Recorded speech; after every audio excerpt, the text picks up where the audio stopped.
여러분 안녕하십니까? 10월 1일이 됐습니다. 오후 4시 40분 돼가고 있습니다. 김건희 수사에 파견됐던 특별검사들이 40명 정도가 원대 복귀하겠다라고 요청을 했다. 이런 뉴스가 나오고 있어요.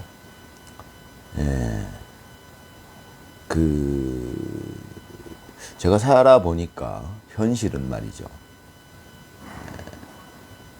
어렸을 때는 현실을 모르잖아요. 현실이 살아봐야 아는 거니까. 책에서 볼 수 있지만, 젊었을 때는.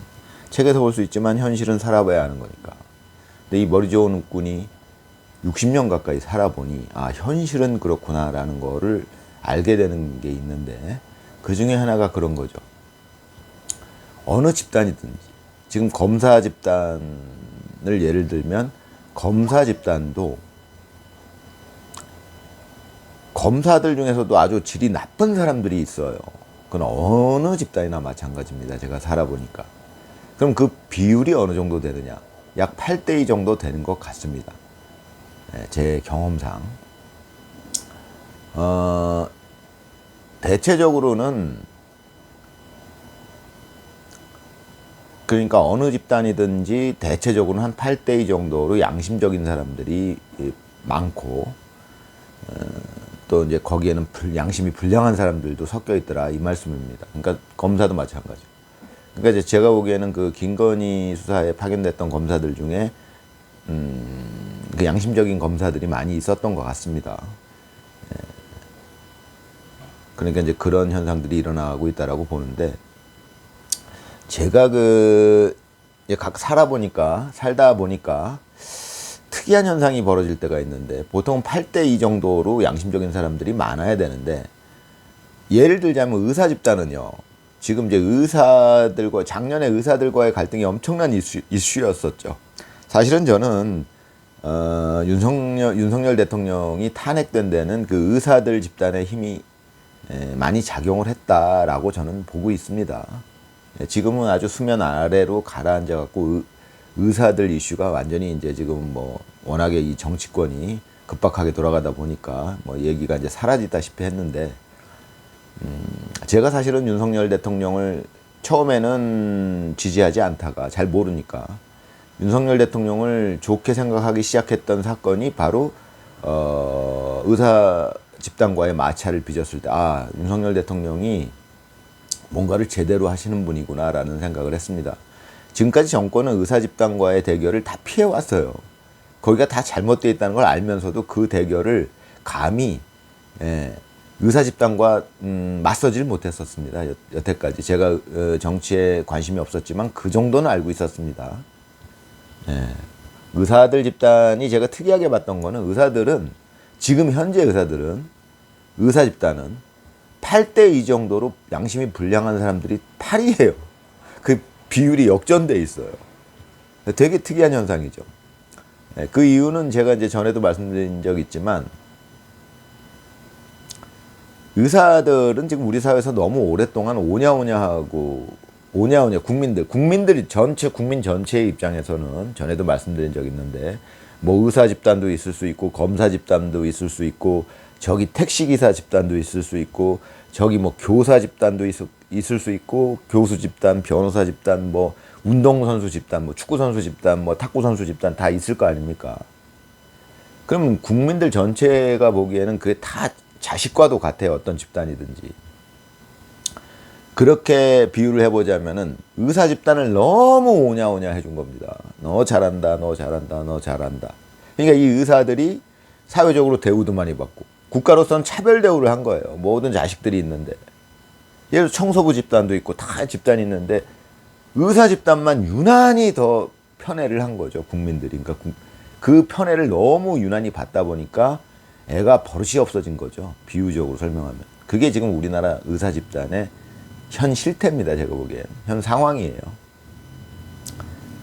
저는 뭐 그거를 알고 있었는데, 이 의사들 중에 80%가 양심이 불량하고, 그걸 제가 어떻게 뭐 알 수 있냐면은, 뭐 의사들이 뭐 예전에 정말 그 허준이라는 드라마가 방송될 무렵에 또 한번 20년 전쯤에 한번 난리가 났었죠. 예. 근데 의사들은 툭 하면은 파업을 하는데, 예, 국민들의 생명을 걸어놓고 파업을 하죠. 너 안 그러면은 니네들 우리 뜻대로 안 하면은 정부고 나발이고 없어. 우리 뜻대로 안 해주면 환자들 죽어. 지금 하나씩 죽어 나갈 거야. 이렇게 하는 게 의사들 집단입니다. 그러면 원래 제대로 된 집단에서는요, 그 집단 내부에서 벌써 반발이 일어나요. 아, 우리가 이렇게 하면 안 된다. 그 양심적인 사람들이 들고 일어나는 거예요. 그런데 의사 집단은 저는 한 번도 그런 걸 못 봤어요. 아무도 나서질 않아요. 의사 집단 내부에서 의사들은 전부 다 한 목소리를 내요. 아니면 조용히 찌그러져 있던가. 네, 그게 굉장히 잘못되어 있다는 거죠, 의사 집단들이. 또 한 가지는 제가 살면서 좀 특이한 집단이 택시기사 집단이에요. 택시기사들은 참 제가 살면서 운전을 하다 보면, 예, 공감하시는 분들이 꽤 많을 것 같은데 정말 유별나요. 아주 그냥 정말 사람을 운전하다 보면은 열받게 할 때가 많아요. 너무 매너가 없어요. 예, 한 8대2 정도로 그러니까 원래는 8대2 정도로 그 매너 없고 막 진짜 인성 더럽고 막 이런 사람들이 한 20% 정도. 그다음에 선량하고 양심 좋고 매너 있는 사람들이 한 80% 이렇게 구성되어 있어야 하는데 택시기사 집단은 좀 유난히 특이합니다. 제가 겪어본 바로. 뭐 그 원인은 제가 나름대로 이렇게 하도 궁금해서 제 나름대로 생각을 좀 깊이 해봤어요. 그랬더니 뭐 알 수는 없지만 짐작되는 게, 택시기사를 하시는 분들은 지금 현재는 어찌됐건 나중에는 어떻게 될지 몰라요. 한 80년 전에는 제가 알기로는 택시기사들이 우리나라에, 그러니까 그때 당시에 우리나라에 택시기사들이 거의 없었고, 택시라는 것 자체가 자동차가 거의 없었을 시절에 80년 전쯤에는 제가 알기로는 80년에서 한 100년 전에는 택시기사가 우리나라 거의 2대 첨단 직업 중에 하나였다라고 하더라고요. 그만큼 수입도 많고 인기도 많고, 예, 그만큼 어려웠던 직업이었죠. 할 수 있는 사람이, 운전 자체를 할 수 있는 사람이 없으니까. 그러니까 이제 앞으로 바뀌겠죠. 택시기사 집단도 분위기가. 그렇지만 지금 현재로서는 그렇다는 겁니다. 그 원인을 제가 생각해 보니까 뭐 알 수는 없지만, 짐작만 할 뿐이지만, 택시기사라는 직업이 일단은 사회성이 좀 떨어지는 사람들이 택시기사를 할 거 아닙니까? 혼자 하는 일이에요, 그게. 그런 측면도 있어서 그런 건지, 이제 그것만 갖고는 뭐 왜 택시기사들이 주로 저렇게 매너가 없는지 운전할 때 정말 깜짝 놀랄 때가 많습니다. 예. 그렇지만 이제 그 의사 집단하고 차이는 뭐냐면, 택시기사 집단은, 예, 의사들만큼 그렇게 국민 생활에 아주 직접적인, 아주 특별한 영향력을 갖지는 않거든요. 의사들은 국민의 생명을 직접 다루는 사람들이잖아요. 그러니까 의사 집단은 굉장히 중요한 집단이에요. 근데 그 집단의 사람들의 인성이 80%가 다, 예, 정말 썩어 있습니다. 예. 저는 윤석열 대통령이 그들과 맞서려고 했을 때 윤석열 대통령이 정말 제대로 된 대통령이구나라고 생각을 했었습니다. 또 그 이전에는 사실은 윤석열 대통령은, 저는 그때는 이제 모를 때였어요. 전혀 관심도 없고. 근데 조금씩 관심이 생겼어요, 윤석열 대통령한테. 그때 이 의사협회 의사들과의 갈등이 있기 전에 노동계와 갈등이 있었죠. 노동계를 깨끗하게 정리를 하시다시피 했었어요, 그때. 노동계도 똑같았어요. 제가 정치의 문외한이지만 그 정도는 귀동량으로 알고 있었거든요. 노동계가 도대체 얼마나 썩어 있는지. 지금 뭐 민노총이든 또 있죠. 뭐 거기, 예, 귀족 노조라고 하잖아요. 진짜 요번에 김문수 후보가 대통령 후보로 나왔을 때, 자, 우리나라, 제가 그런 말씀드린 적 있지만 우리나라 국민 전체가 한번 긍정적인 에너지로 한번 샤워를 한 것과 같다. 김문수 후보가 살아온 삶이 그렇다. 그런 말씀을 드렸는데, 김문수 후보의 그 이야기 중에 그런 게 있었죠.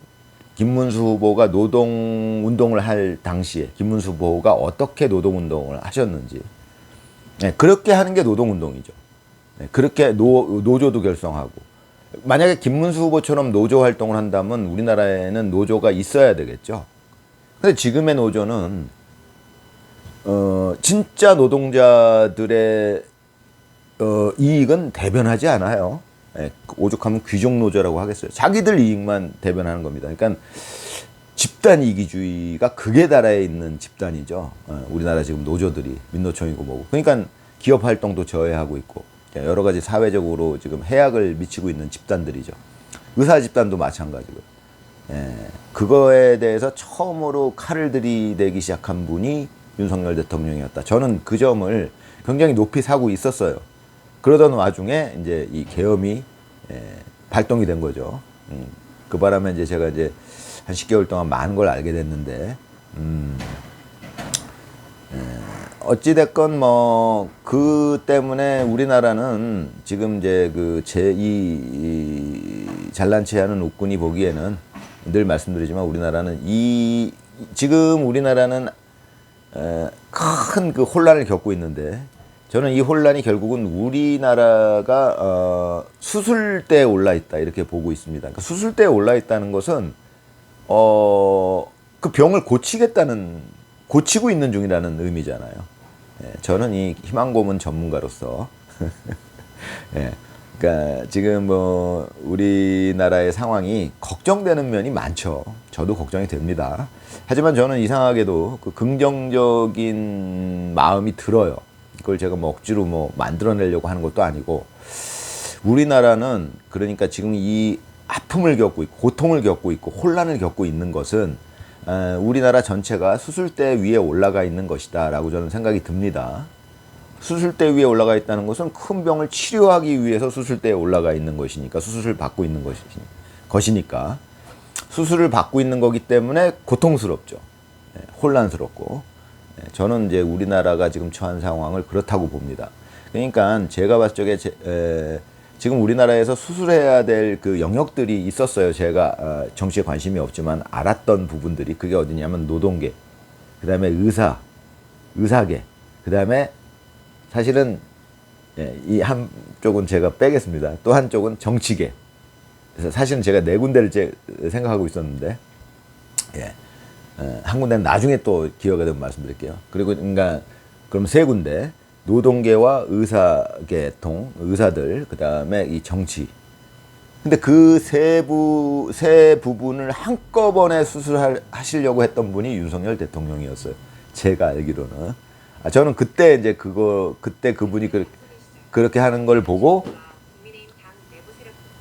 그때 그분이 하는 걸 보고, 그때부터 윤석열 대통령에 대해서 관심을 갖기 시작했었죠. 어느 정도 잘하시는 것 같은데 이런 생각을 가졌습니다. 그러다가 이제 계엄이 와서 지금까지 왔고요. 지금 이제 그분이 감옥에 계신데, 참 우리나라로서는 정말 아이러니한 상황입니다. 진짜는 감옥에 있고 감옥에 있어야 될 사람은 대통령이 돼 있어요. 이거 굉장히 비현실적입니다. 저는 이게 현실인가 싶어요. 제가 10개월을 보니까 진짜 감옥에 있어야 될 사람은 지금 대통령이라고 그러고 돌아다니고 있어요. 지금 뭐 G7도 갔다가 뭐 미국도 갔다가 얼마 전에 미국에서 귀국했죠. 미국이었죠. 그 유엔 연설을 하고 지금 늘 말씀드리지만 정말 역사상 어떤 대통령도 해내지 못했던 정말 어마어마한 일들을 해내고 돌아오셨어요. 그분이 그 위대한 분이. 어마어마하게 위대한 분이죠. 역사상 다른 나라의 어떤 대통령도 해내지 못한 일을 막 해냅니다. 그냥 막 순식간에 지금 100일밖에 안 됐는데 지금 몇 번을 그런 일을 해냈는지 모르겠어요. 정말 평생에 단 한 번도 역사상 어떤 대통령, 또 전 세계 어떤 대통령도 못했던 일을 막 그냥 3개월 만에 그냥 무수히 해내고 계십니다. 그분이. 그리고 복귀하셨어요. 그리고 지금 국내는 완전히 찢어발기고 계시죠. 검찰청도 폐지한다. 뭐 방통위 그 법도 바꿔가지고 이진숙 법을 바꿔가지고 그 말도 안 되는 일을 통해서, 그러니까 법을 바꾸는 그 행위를 통해서 이진숙 방통위원장을 쫓아냈어요. 정말 신박한 방법이죠.